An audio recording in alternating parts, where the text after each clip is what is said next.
On this episode of Building Men, ignoring what comes after the butt, zombie workouts, and embracing the suck.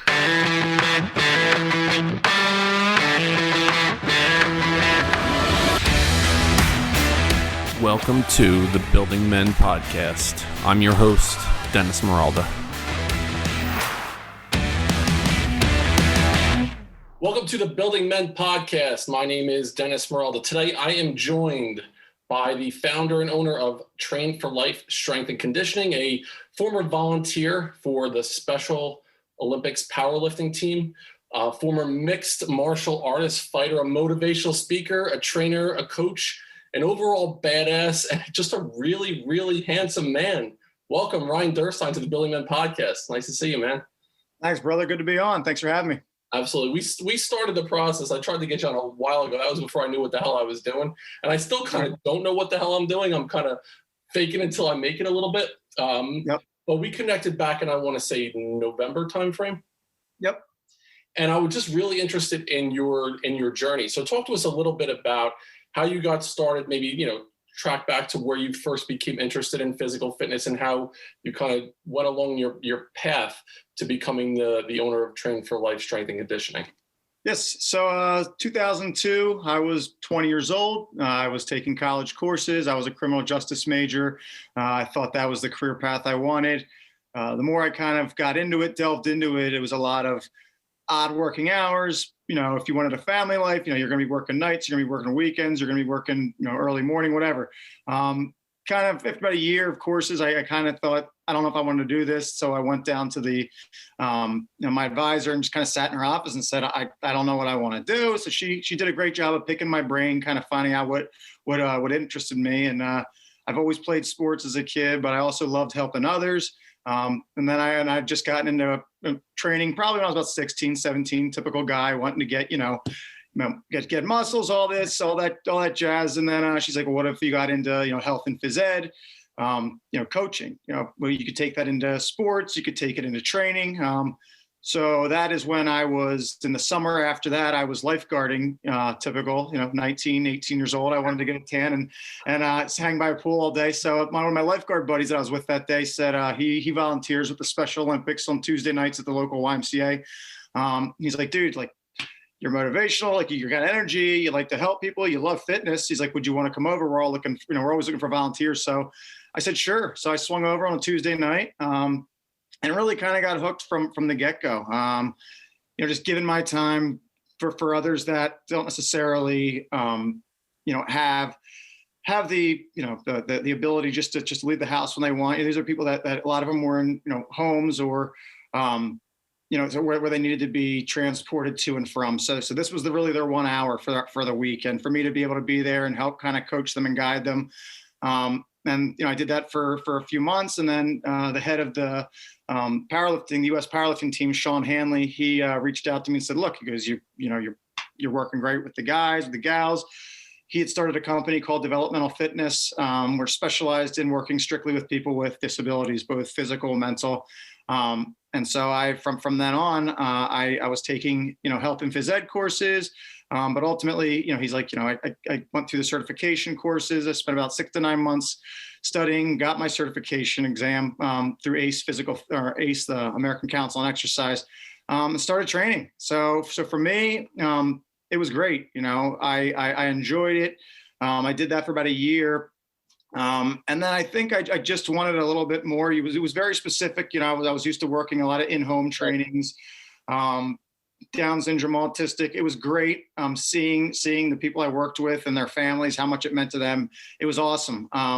It's kind of something that I felt like I could do on my volunteer time, but I looked at ultimately what I wanted to do. And that was always, going the next level, working with maybe athletes or working with, the 9-to-5 business guy that's looking to get their life turned around. And an opportunity came for me to pack up and move up to New Hampshire. I worked in Vermont. My then girlfriend, now wife, her RA at college had moved up there, and he was a turf management major, helping run a golf course.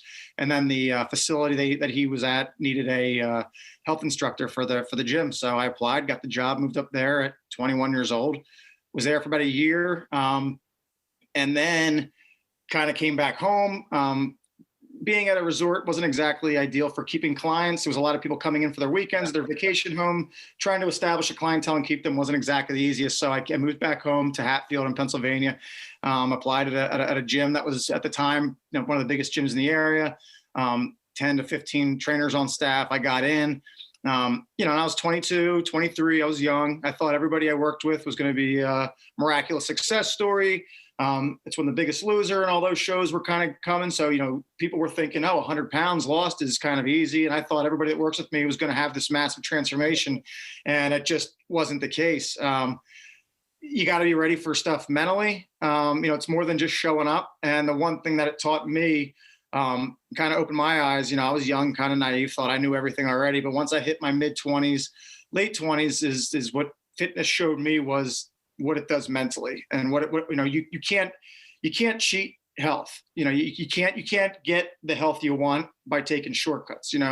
Today's day and age with technology, everything, we're used to getting things we want when we want with very little wait period. And you see it with the diets, you see it with the extreme dieting, you see it with all the infomercials that promise, the stomach you want, the butt you want, everything.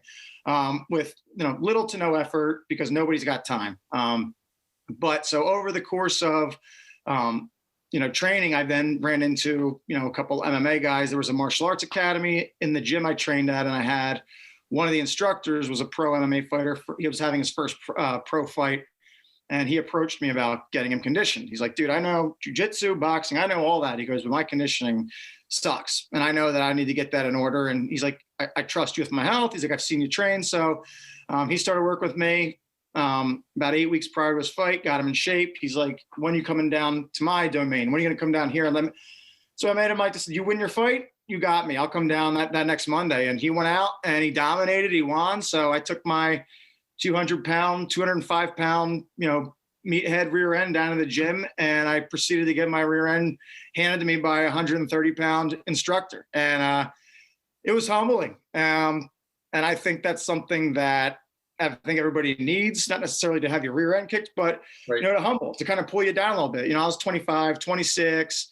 And so that got me into then doing the MMA amateur wise for a few years, jiu-jitsu. And that to me was the overcoming the fear factor, which was, getting punched in the face, all this and that. And then the fear of failure as well. And I took that, my experiences with that, and then it also helped me grow as a person, then apply that to my personal training clients as well. Not everyone's obstacles, not everyone's obstacle is going into a cage and getting into a fight. It's not, getting into a jiu-jitsu match and getting submitted and tapped out. Your obstacle could be at home. It could be your job, things you don't necessarily want to face, but they're necessary in order to grow. They've been telling, all for how long, growth starts outside your comfort zone. We hear it all the time now. If you stay in that kind of timid comfort zone, you don't grow there. That's kind of where, you're like bread that's left too long and it's in the, eventually it's going to grow mold. It's going to go old. It's going to go stale. So constantly stepping outside of that and then applying that, like I said, to clients, whereas getting them outside of their comfort zone. If I let every client that trains with me say, "Give me 4 exercises you want to do," they pick the same 4 because they're usually the easier ones. It's when I do the exercises that they always say, I hate this. I hate this sucks. Well, that's why you're doing it, because this is the shit that's going to suck. This is the stuff that's good, but this is what's going to, when you leave here, you're going to feel 10 times better. And then next time when I have you do it, you did it once, you can do it a second time. And the more you do things, the less scary they get. The fear of failure goes away. But in the gym, I tell people, I'm like, if you don't like failure, then the gym's not the place for you because you're going to fail every day. You're going to do something. You're going to push yourself to the point where failure is the only option. But through there, that's where the growth comes. And so the connection between mind and body, as I've gotten older, now being in the industry for, almost, 18, 19, 20 years, just to see how closely connected the mind and body are. And I've seen people with great physical attributes, feats, that can do the best, but the smallest things outside their comfort zone cripple them. And then I've seen people that aren't that physically gifted, aren't that strong, that just have mental strength where they'll push and they'll give it all they got. but it's usually those that are the most naturally, they always say the naturals. Well, the naturals don't have to really develop the mind, I think, until later. Because for the first, I've trained guys that went on to become pro fighters. In the beginning, it was always easy. They were tapping everybody out. But as the competition grows, those guys are now working harder. Your competitors are now working harder. And if your work ethic doesn't match that, you can be good, but can you be very good? Can you be great? And that applies, like I said, not just to fighters, but just can you be a great father? Can you be a great spouse, whatever. So just that the correlation of the mind and body is really ultimately what I've seen kind of transpire over my personal growth as well, that I can take all the stuff that I've seen, the hardships other people have had to overcome and things that I did through volunteering, and know that, okay, it's okay to get people a little uncomfortable and get them into their, to show them that you can overcome this one step at a time and ultimately be better for it. So it's one of the things. There's the his name is Patton Oswalt. He was, I don't know if you remember the show King of Queens. Mm-hmm, mm-hmm. He was Spence on King of Queens. Yeah, I remember him. Comedian. He has some really genius stuff. But one of the things that he talks about is embracing the suck. Yep. Embrace the suck. It's okay to be uncomfortable. And for me, I know when we first met, I talked to you about this. At this time last year, I was just a shell of my former self. I was a former college athlete. I played baseball in college. I coached, I taught, and I was an administrator. But slowly but surely, it was like a kind of erosion. I let myself get into this really just comfortable spot in life where I was just kind of going through the motions and there was nothing that was challenging me. Yep. And I did this 30-day boot camp. And it was more I just needed that spark, that catalyst. And I look at where I was. It was right around this time last year to where I am now. And the biggest mind shift that I made was embracing discomfort, being comfortable in that uncomfortable spot. That's where growth happens. It's really easy to stay in that, like, between the lines. You have to step outside and check yourself and then see what you're capable of. Because damn, I could fucking do this shit. I'm proud of myself right now. I mean, it's easy. Like I said, I'm like, it's like you said, stepping across that line. It's one step, it's 1%. It's just doing one thing. And like you said, where you're at today versus where you were a year ago. I had a client today I was talking with the same thing. He's like the 1% rule, but they habits compound themselves. And one of the best quotes, I'm not sure, who said it, but it was, if you have two boats that are sailing, side by side in identical paths, boat on the left turns just 1 degree to the left. In one day, that's a minuscule change, but in 365 days, the distance between those two boats would be monumental. But all it was 1 degree. Right. The problem is nobody wants the 365 1 degree. They want 60 degrees in a weekend and then 20 degree. It's how can I do this in that little time? And I tell people all the time, and it's true. The older you get, the faster time goes. So if I got a lot of younger, especially I get a lot of high school, college kids, they want it now. And I'm like, the year's going to pass regardless. So why not commit to it? Commit to doing it this way. Do it where it's sustainable. You're not going to burn yourself out. But that's them also, like you said, accepting and embracing the suck. I tell people all the time, like, get comfortable being uncomfortable. And then there's days to be comfortable. I call it, the zombie workouts where, there's days, I'm sure you've had it, where you feel like shit. You don't want to do it, but you need it. And I go, those are the days where, are you 100% no? Are you 80? No. Are you 70% no? I don't give a shit I tell clients, if you're 2%, if your iPhone has that red dot that says there's 1% left, you got one, you still have 1%. Still juice. So you're dead and that shuts off. Get your ass going. And there's days to zombie walk through a workout where you just go through the motions. But I think a lot of times people get stuck just going through the motions, like you said, because we are in this area of comfort where, okay, it's starting to get too hard. I'm going to back off now. And trying to overcome that, it's hard. Trying to instill it in others is equally hard. But it's ultimately like chatting with you. It's surrounding yourself with like-minded people. And a lot of times you'll notice if people that are afraid to step out of their comfort zone, it's not just them, it's who their network is and it's who's around them.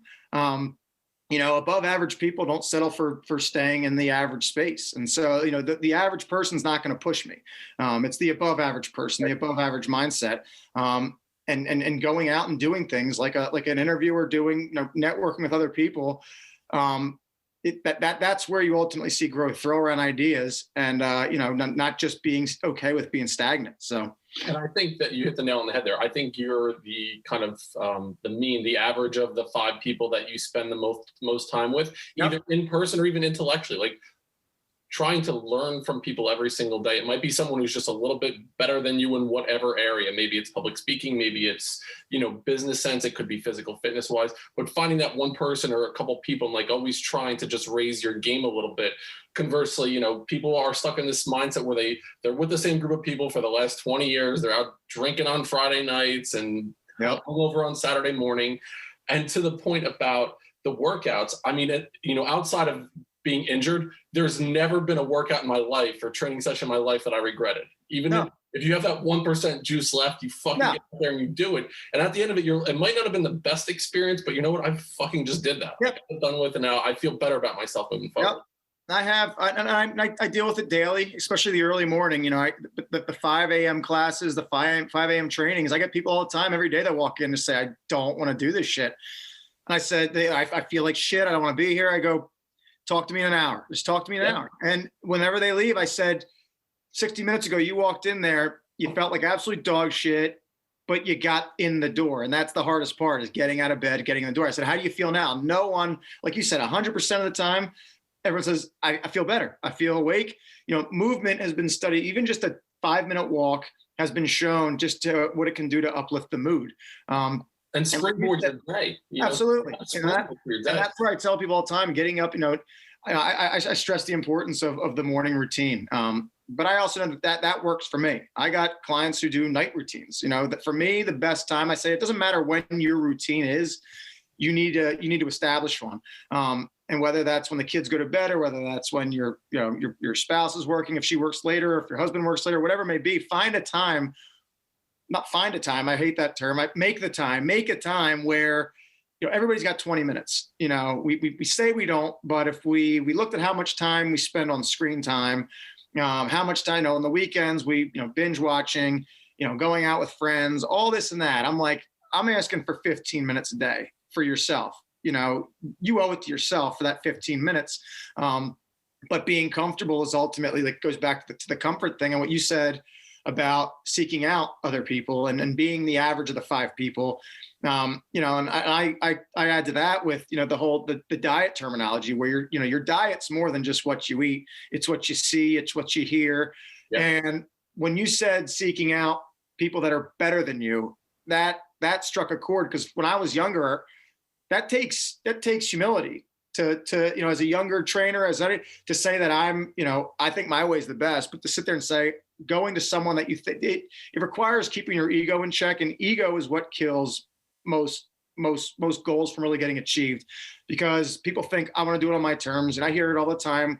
People that say, I really want to get training with you, but I'm just not ready. I want to come when I'm like, you're never going to be ready. It's like saying, well, instead of going to flight school, learn to fly a plane, I'm just going to get behind and I'm just going to start. Let me just try the instruments and figure it out. It's like, well, no, but that you may be able to, but guidance, you're going to eliminate so many other errors. Seek out the professionals, go find that guidance. But that takes a lot of humility, and it admits that I don't know as much as I think I know. And there's always someone, and they say, no matter who you meet, treat that person like you can learn something from them. The person on the street, asking for money, talk to them. You can literally learn from everybody. But we have this faulty thinking, as if, this person, this demographic, this whatever, I can't know. They're not going to know more than me. So I got to go seek out somebody that's up here. Well, the janitor sweeping up the floors at the grocery store could give you great financial advice. You just don't fucking know it. And it's like I said, but it requires that humility and that ego, but it also requires you of rebranding your network. And who are those 5 people you're spending time with? And I say, if you're trying to build a fire, are those people, are they the guys, are they people throwing logs on the fire, or are they people that are pissing on it? So are they helping you grow to your goal, or are they more or less, you're having fun with them and they're keeping you kind of back? And for a lot of people, you could be that friend. I mean, I could be that friend for some people. I'm humble enough to know that, I might not be the best for what other people's goals are. Yeah. I could be either too aggressive. I could be certain type, that's why I tell people there's not one good trainer. People tell me, well, maybe check out on a trainer. I say, go test out trainers. You don't know what car you want until you drive it. I said, I might not be a good fit for everybody. But you might have more success with somebody else, but go get variety, but expand who you're hanging out with, and expand who you're spending the most time with. So your point about fully investing in conversations, that really struck a chord with me. I just did an interview with my younger brother, who's actually in the same space as you are. He's a physical trainer. He works at the Soulberry School. And our conversations, it really centered around depression, anxiety. He had social anxiety from a very young age. Whenever he had an opportunity to speak in public, it really could be crippling for him. Mm-hmm. So one way that he steps out of his comfort zone every day is just to try to talk to someone new. And he's such an engaging human being. You wouldn't look at him and think, this guy really struggles with mental health and depression and anxiety, but he does. Mm-hmm. So he tries to talk to someone new every day, but what he's really good at is being empathic. He can, when he's talking to you, everything else in the world shuts down. I think so many people right now go into a conversation just to give information. I'm going to talk to you and tell you what I know about shit. Yep. And even when someone's talking, I see it all the time in my profession, working with teachers around social emotional learning. I see people, they're not really engaged in the conversation. They're just waiting for the silence to happen so they can interject their point. So this way, what they know. Oh, yeah. So it really struck a chord with me going into, and every person in the world has something to offer. So it's just investing in those conversations and speaking with people, getting to learn a little bit more about them. Yep, for sure. I like after you went through your journey and you kind of like let us know where you kind of came from along the way, I just had a lot of just follow-up things I was thinking. One, I'm curious what sports you played. You mentioned you were an athlete, you played sports in high school. What were the sports that you played, and what's a lesson that you might have learned from those sports that you took into your future and your career? So, I grew up, I went to a private school. We didn't have football. We didn't have wrestling. We had none of the physical sports.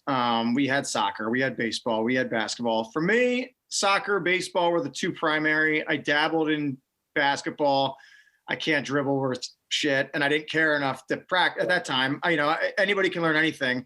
At that time, it wasn't my thing. Soccer and baseball were the number one. Baseball ultimately, overruled soccer. I loved it. I slept it, eat it, breathed it, whatever. And when we weren't practicing, I was looking for buddies to go to the field and take ground balls and stuff like that. So the team concept is what kind of really which I think, especially with youth sports and having two little kids that are now getting into it now, is seeing just the importance of teamwork, and teaching them that, it takes a village, just like, it takes a team. You look at a team sport, it takes everybody doing their part. You can have some people that do, that excel. We played in, I'm sure anybody that's played sports knows, we all had baseball teams where we had really shitty teams we played, but they had maybe one really good player. Well, that one really good player isn't going to carry the other 9 or the other 8. And that's where it takes, we had a baseball team in high school. And I think we had 12 guys on our varsity team. We had 3 subs. We didn't have a big team. There was a bunch of just gritty, kind of hardworking guys. And we went on to win districts 2 years in a row. I was there, went to the state title or state playoffs. We were, a win away from going to the state championship game. We played against a kid that was already drafted by the Orioles. He threw 90 some miles an hour, blah, blah, blah, blah, blah. And we hung in there, and when we played with them. But ultimately, the sports, when we go back to jiu-jitsu, MMA, I'd never played an individual sport. So if my team lost, the blame got, dispersed. Right. Hey, I didn't do my part. Well, neither did Kyle. There's always that, which keeps your ego, because you don't want to feel like you did. Whereas when I got into jiu-jitsu, and I remember, I did my first grappling tournament. It scared the crap out of me. I'm sitting here going like, okay, I'm going to go out, grapple with this opponent, and like, it's on me. Like, I lose, I don't have anybody else to blame. I got the spotlight on me. And it was a tournament. I won my first match, got instantly crushed my second to the guy that ended up winning. But then MMA came around, and that was the same thing. That was just more intense. Grappling was submissions. There's no striking. But once we got into the MMA, it was okay, crap. I had never been in a fight in my life. I grew up like I always ran from if there was ever crap going on, I was like, I don't want to get involved. Yeah. So I remember when they asked me, hey, there's a fight going on August, I think it was August 8th back in 2009 or 2008. And my coach called me and said, hey, they're putting together a card. Do you want to fight? And I was on the couch with my wife, and I said, no. I said, no. I said, yeah, no. And I remember hanging up, and I told Natalie, my wife, was rich. She was calling for this and that. And I don't think it was an hour. It festered in me. I go, like, you little bitch, like just like my fear kept me. Yeah. I said no, not because I doubted my training, anything like that. I was afraid of having my ass kicked, and I was afraid of getting embarrassed, and I was afraid of losing. That was period. Like, that was it. There was no other reason. And less than an hour later, I got the phone. I called him back, and I said, throw me on. Let's do it. And no, I had the fight. It was, I remember being backstage. I don't know. I was the 8th or 9th fight. And it was, I'm watching the guys ahead of me go out, get banged up, come backstage. And I just remember sitting there going like, shit, like, what in the world did I get myself into? I did not want to go out at all. I probably had 50 plus family and friends who bought tickets that were out there. So all I remember was turning, and there was an exit sign. There was a door behind me. And I just thought, if there was ever a time, just leave and get out of here, this was it. But no, I sucked it up. I went out, and in the 3rd round, I dominated the guy conditioning, cardiovascular wise. I was taking him down. And then my coach told me in the corner between the 2nd and 3rd round, he just said, Ryan, he's gassed. He's got nothing left. Every time you shoot on him, you're taking him down at will. Fake a shot, throw an overhand right. And at that, I hadn't been boxing. I said, well, what's the overhand right? He said, just fake a shot, throw a right punch. Okay. And I did. I came out and faked a shot, overhand right. And it was like all the years playing baseball, it's like hitting the sweet spot of the bat. You don't feel it. I knew I hit him. I seen him go down, and then I seen his arms and legs in the air, and his eyes rolled, knocked him out cold. That was it. Fight over. It was the only knockout of the night. I went ballistic, batshit crazy. I thought it was the coolest thing in the world. But then it taught me that night. I mean, I was on cloud 9, but then I went back to 4 months prior when I got the call. And I remember I said, this overcoming all of this feeling of proudness of myself. Like, you were afraid, you said no, you reassessed, you said, get your shit together. What do you got to lose? And I committed to it. And now I'm here, and I go, I would never have this feeling had I stayed in my lane, stayed in my comfort zone. But stepping out of that allowed me to feel that. And it was great. And I took another fight maybe a month later, and that one I lost in 2 minutes. The guy choked me out in 2 minutes. And so that was also another, okay, I had the highest of the high, and now I just got my ass kicked, lowest of the low. And I ended up having one more amateur fight. Won that. I was 2-1. And that was right around the time that I was getting ready to leave the gym I was at in order to get out and start my own business. So that's kind of when I wrapped it up and just said it was an amateur career. It was 2-1. I did a bunch of jiu-jitsu tournaments. But just those few years of that type of training taught me more in those 2 years than all the years of the team sports. I mean, team sports are great for business. I mean, like working as a team, whether you're in the corporate world or what I do now with being my own self-employed, doing the doing the MMA and the jiu-jitsu, where it's just me and I'm taking on the responsibility, and I own my successes, but I better damn well own my failures.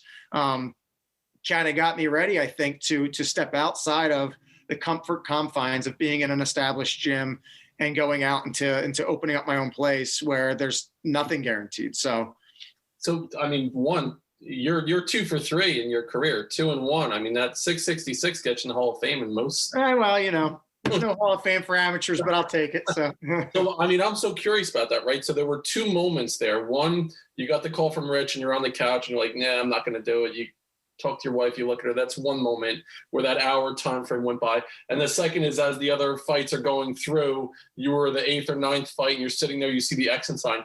What was it that kept you in, that made you not, that made you call Rich back and be like, fucking I'm in, and the other part, not running out the door and being like, I'm not into this. So what was it inside of you? Was it a life lesson that you learned? Is that just your DNA coding? You were born with this, like, Yeah, definitely not. I mean, definitely not DNA. I've been a runner. I ran my entire, I had older kids in the neighborhood that would want to play football with me, bigger than me. I ended up getting my ass kicked 90% of the time. So I was used to getting kind of picked on, beat up, but I never fought back. Never. I mean, I was always, when I grew up in a private schools, to be non-confrontational. We don't do that. And so for me, I was taught, well, you don't fight. And when problems arise, if you can't settle it with words, then you walk away. And I think I kind of felt this culmination of, I was 20, I don't know what I was then, probably 26 years old. And I'm kind of sitting there like, all right, every time in my life that something's gotten hard or something's gotten scary, I've been able to have an exit. I've been able to just I'll just go over here. But with this, it was just me.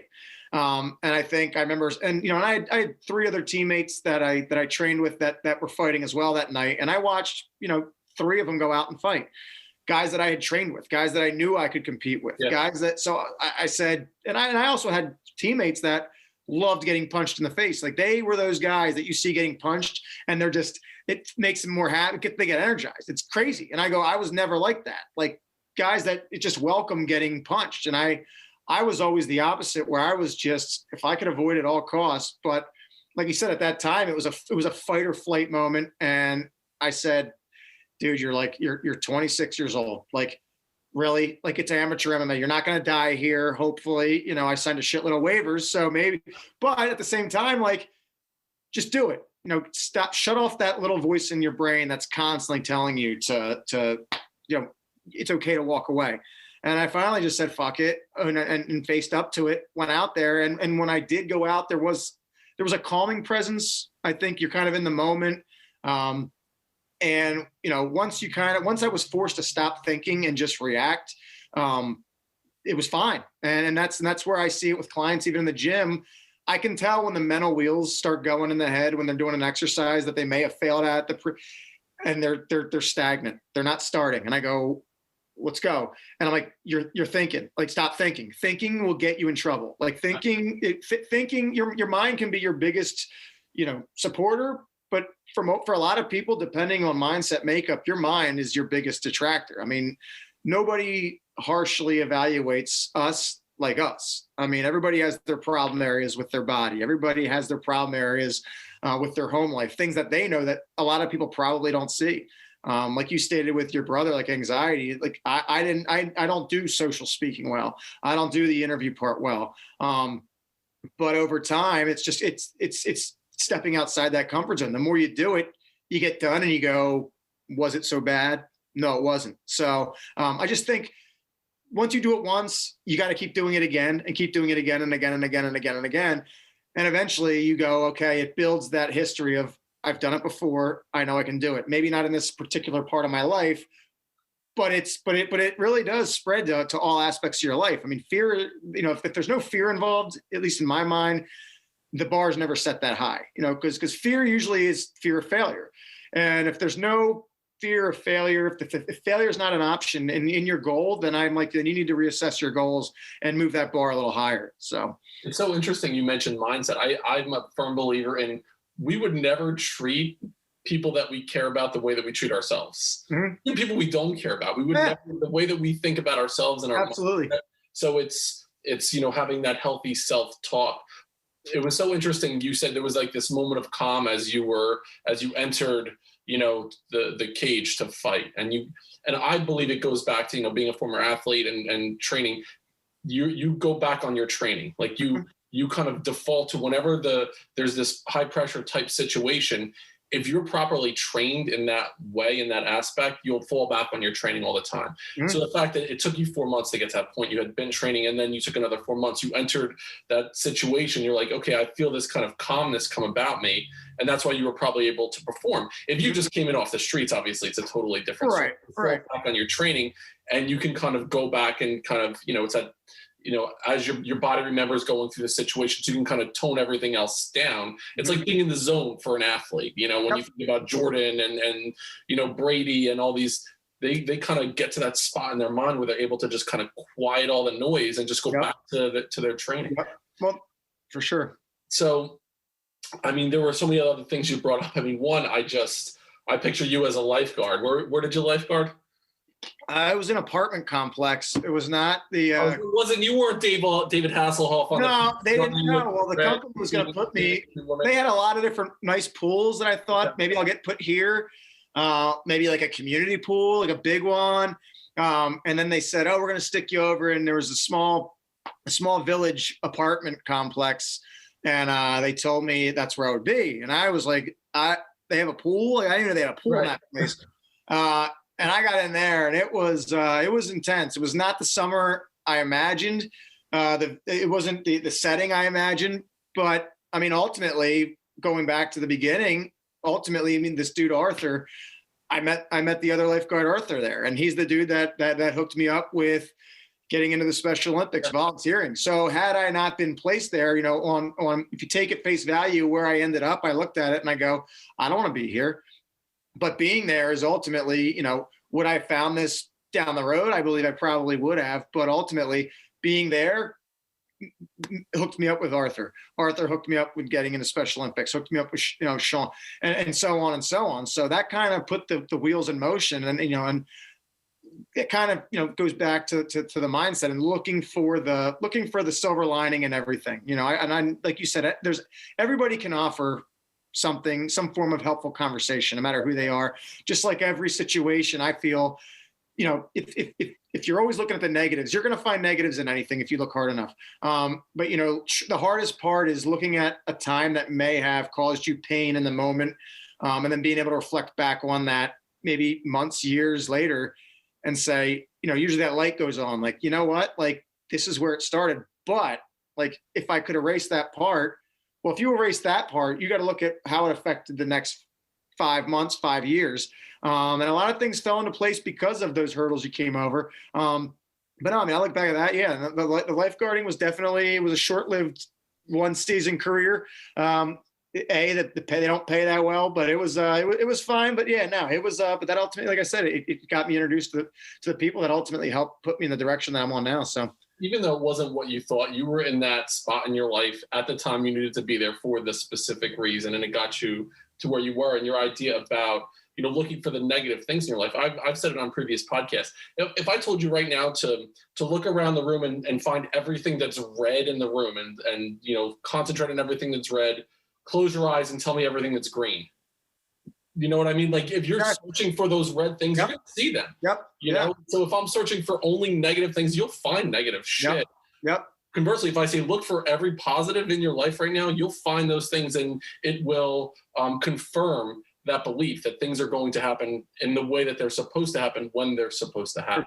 For sure. Definitely. With the Special Olympics, you're working with, as a former, educator and principal, those relationships that I made with students with special needs were some of the most rewarding relationships in my life. I think back to a student, as a fifth grade student, he came to my middle school with Down syndrome. He had a really challenging time communicating. And we did this advisory program in my school where the students would have to, it was every morning, it was around community building practices. They would greet each other. There was a sharing component. There was an activity. And what I really wanted to do was, especially in middle school, have opportunities for kids to bond together, to understand there were less things that made them different. While we wanted to celebrate their uniqueness, them to understand, like, just because they're going through middle school, like, we're going through a lot of these similar things together. So there was this boy who had Down syndrome who really had a difficult time communicating. And I just love this kid. And he was a part of the Building Men program when I ran it as a middle school principal. He didn't really, communicate all that much, but he was a part of it and he took a lot of it in. When he was in 8th grade, he led a advisory meeting with 22 other 8th grade students, and he ran them through a greeting, some kind of a share and activity. And I remember his mom calling me up and telling me, she was in tears. She didn't think he was going to be able to even go to this school, that they would have to send him to a specialized school. And for him to be with his peers and being able to communicate in that way, it was it was one of the most rewarding experiences for my life, just seeing how a student with special needs was impacted. So for you working with athletes that were in the Special Olympics, was there a lesson that you learned from that experience that you were like, oh my God, what do I have to complain about? Or look at the way that these young men and women were able to overcome some kind of adversity in their life. Was there a lesson that you really took from that experience? I mean, it made me also not take for granted. I mean, because we had, able-bodied and we had, disabled bodies, legs missing, arm missing, wheelchair bound, but, and a lot of the kids I worked with, and the individuals I worked with were just had, born that way. It wasn't like they were able-bodied, but from day one, they've been handed, what an able-bodied, someone like me would look at somebody, when you're younger, you see somebody in a wheelchair, can't use their legs, and you think, oh man, that must suck.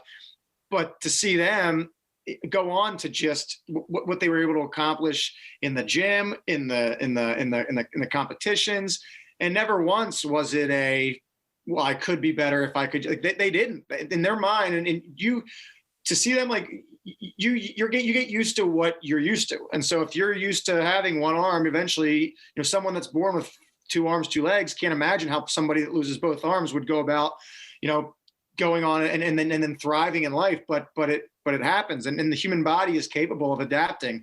But the number one thing I always took away was there was never the sense of the victim.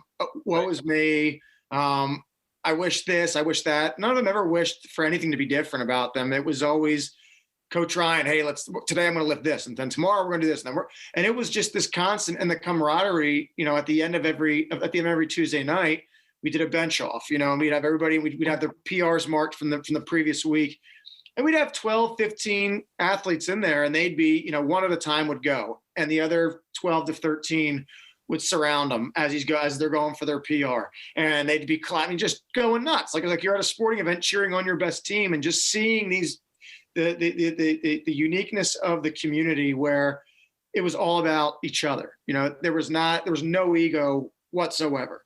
We didn't have anybody. Now, even I think it's like, well, I lift more than you, and they'll bust each other's stones that way. But for the most part, there was never any jealousy. There was never any being hostile towards somebody because they lifted more weight than you. It was a matter of you just better last week, high five, and then everybody went around and high fived each other. And for me, that was just it was very calming. And it took away that this only, the more we work together and the more you stay, you build each other up. And that goes back like the 5 people you spend time with. And these are people that they came together multiple times a week to do this. And this was them, in my eyes, in their best environment, and that's what's healthier than health. I mean, when you're healthy and you're motivating others, you can take a lot of your physical accomplishments and you can use that as a catalyst to help with business, to help with your mental makeup, to help with, strengthening and growing your mind. And so that was probably the number one thing I took away, was just the sense of no bitching, no complaining, no woe is me. Everybody had what they were, quoted as being deficient in, but you never heard it out of their mouth uttered one time that, well, this makes me different, or this makes me not be able to do it as well. So it's so interesting. And I think just being in the moment, like I think of that camaraderie and that team feel as people are trying to pump each other up. As a coach, I would often, especially before a big game, I would like gather boys over. I coach baseball and I coach basketball, the two sports that I played in high school. And I remember before the championship basketball game, I brought the kids over. I actually gave them the poem If by Rudyard Kipling. It's my favorite poem of all time. My son is looking at me like, Dad, are you fucking kidding me right now? You're going to give us a poem before the championship game? And I'm like, just read it. And I read on the last stanza. And it was, if you can fill the unforgiving minute with 60 seconds worth of distance run, yours is the earth and everything that's in it, and which is more, you'll be a man, my son, is the last stanza of that poem, which I love that. Yeah. I told him, I'm like, listen, you're whatever grade, you're 8th grade, you're 9th grade, you're going into this championship basketball game. I'm like, I would give my left nut to be in a position right now to compete for a championship. I'm like, go out there, don't be nervous, enjoy this situation, like take it in, love this moment, enjoy it, because once it's gone, and in that moment. So I mean, I think about the community feel, but I also think about just like just embracing that moment and then experiencing again as an athlete. Oh yeah, for sure. Yeah. I also think, go ahead. Oh, go ahead. No, you go ahead. I think back to when you were talking about PRs. It's a funny story. I was going to ask you about, just like, I'm sure you've seen embarrassing moments in the gym or experiencing them yourself. So there was one time I was lifting with my son. I want to say it was about 2 years ago. And I was trying to I had done my personal record. I was able to get 3 plates to 315. And I wanted to get back up to it. So I was like, I wanted to bench 300 at the gym that day to be able to get back up to my, to get a PR. And so my son is spotting me. And he's probably in 7th grade or 8th grade at the time. Now he's a sophomore. And so just him spotting was going to be a little tricky as I was trying to get 300.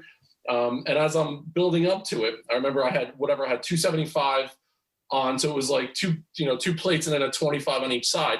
And I'm like, all right, then we're going to put whatever on. And he forgot to take off one of the plates before he put the other weight on or something. And I go to pick it up, and I didn't have any clips on, thank God. I go to pick it up, and one side had on like 315, the other side had on 275.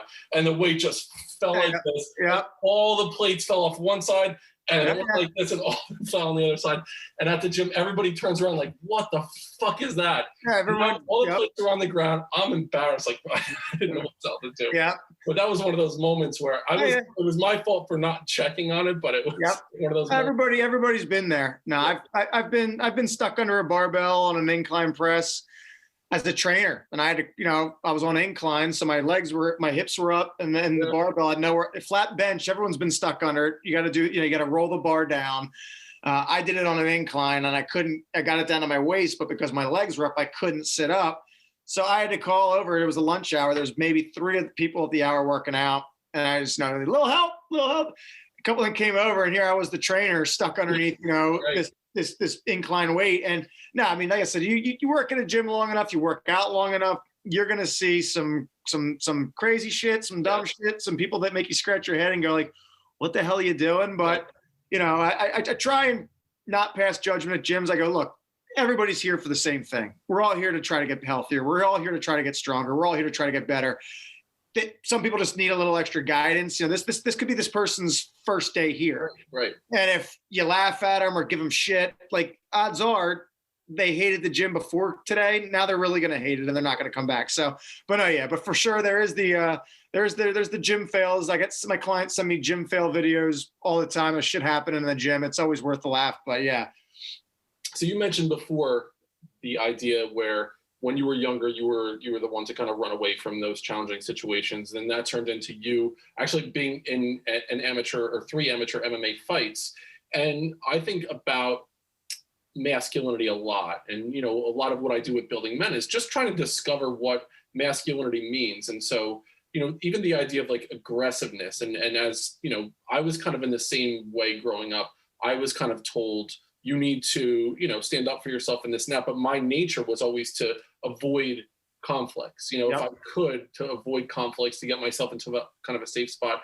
I had been in some fights growing up. At a young age, I was at the bad end of bullying where I got my ass kicked a couple times. But it was one of those things where I was always trying to keep the peace if I could, and it made me uncomfortable. So you have 2 boys, right? Yep.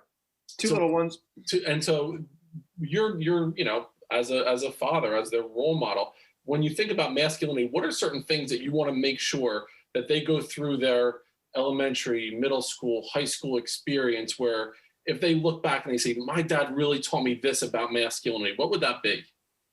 There's a few things. I mean, there's work ethic. Not that doesn't apply to all, but we're not that far removed where the man of the house did the work, and then my mom she raised all the kids, which having had kids and staying home with kids, staying home with children is not a vacation. It's right. People hear, oh, you're a stay-home parent, you're a stay-home mom, and they think it's a 7-day vacation week all the time. But it was the hard work ethic, but also doing things when you're tired, getting kind of comfortable being uncomfortable, but also, standing up for what's right, whether that's the kid that's getting, picked on at school. And the kind of the masculine rite of passage is, to the aggressiveness. Boys and girls they're inherently different. I got a bunch of nieces and I got two sons of my own.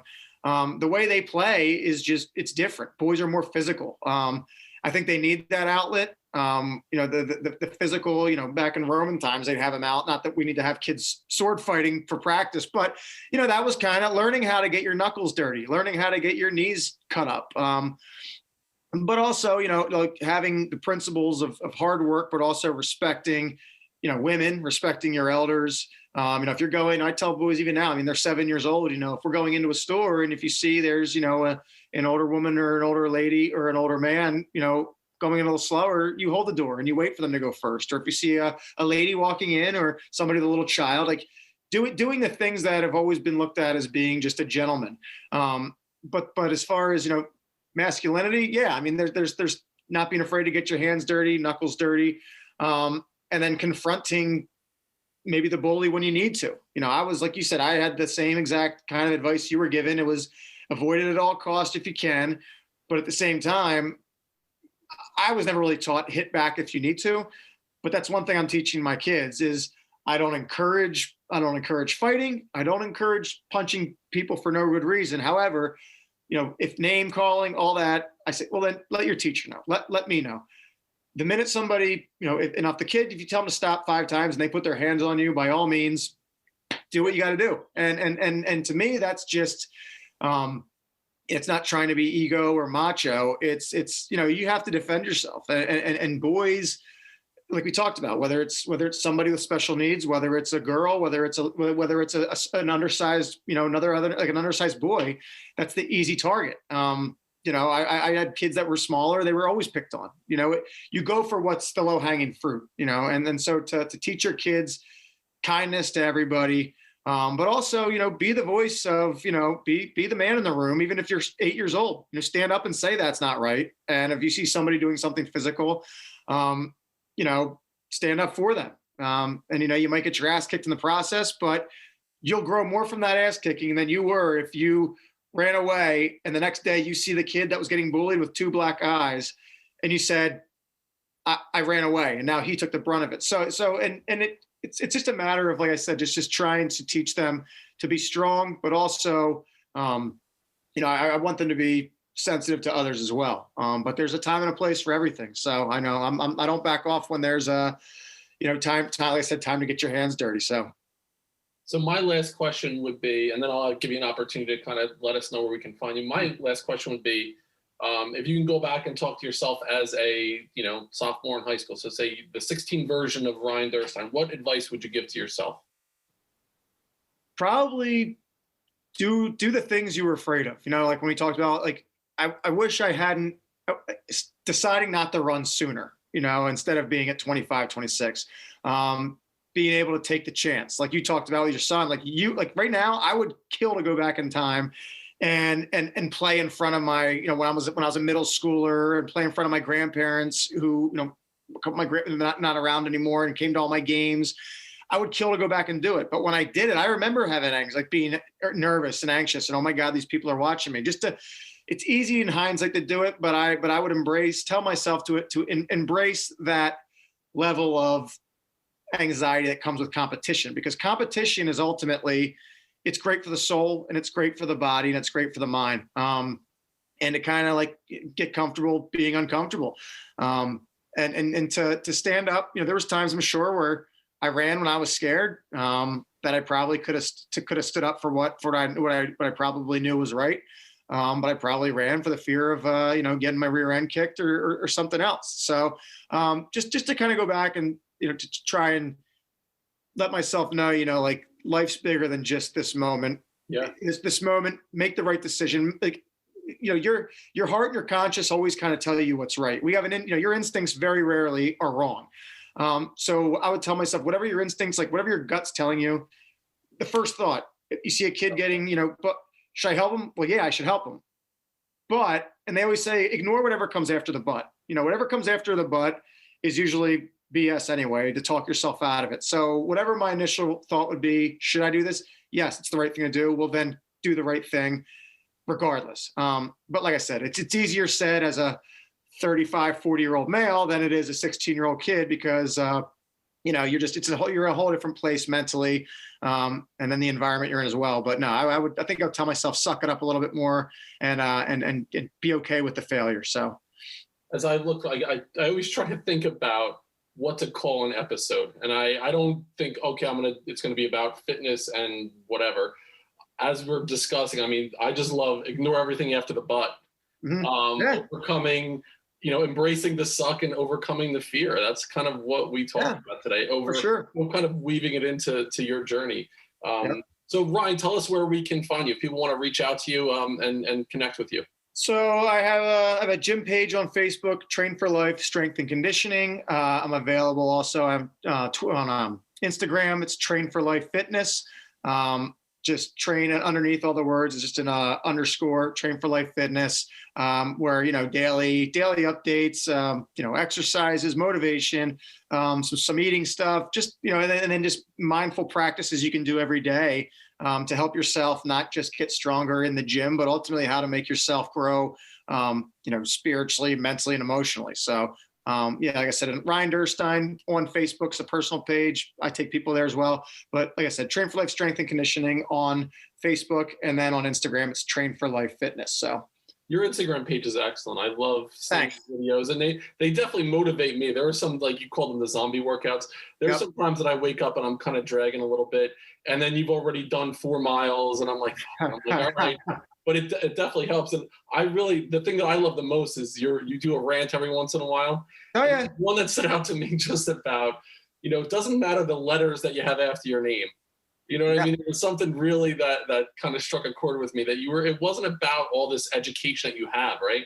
No, I mean, it's one thing, when I started at the gym, I was the only trainer without a college degree, but I had experience and I had a certification. So I had what I needed to work. And, the fitness director was like, well, would you consider going back and finishing? And I said, well, is that going to propel me to another category of trainer? He said, no. I said, well, I've always learned by doing. And so over the course of, people are always looking to get things added to the end of their name, and that's where they get their validity, and that's where they get their, but, I've talked with, CEOs who go through the hiring process. They're like, I don't give a shit what college you went to. I can have a guy that went to a community college that's going to outperform somebody that went to an Ivy League school, because they're willing to get dirty and get experience. And ultimately, school is great for memorizing and gaining knowledge, but the experience is ultimately where you see what really works, and how to reach people. So, like I said, I don't downplay. I think, like I said,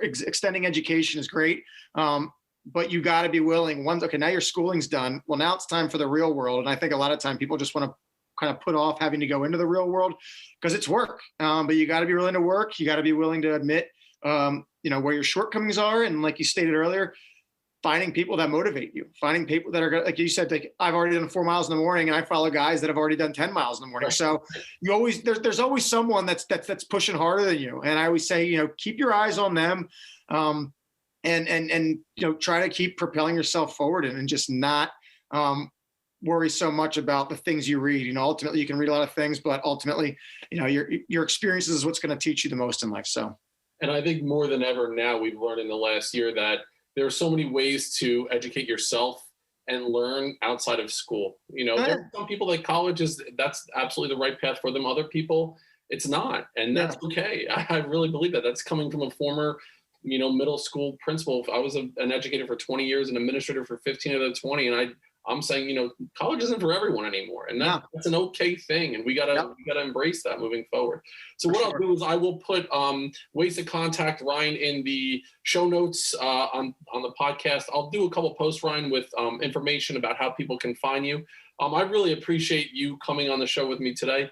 And there's so much more I want to talk to you about. I'd love to meet in person too. Maybe you can plenty more. Put me in the ring and kick my ass a little bit.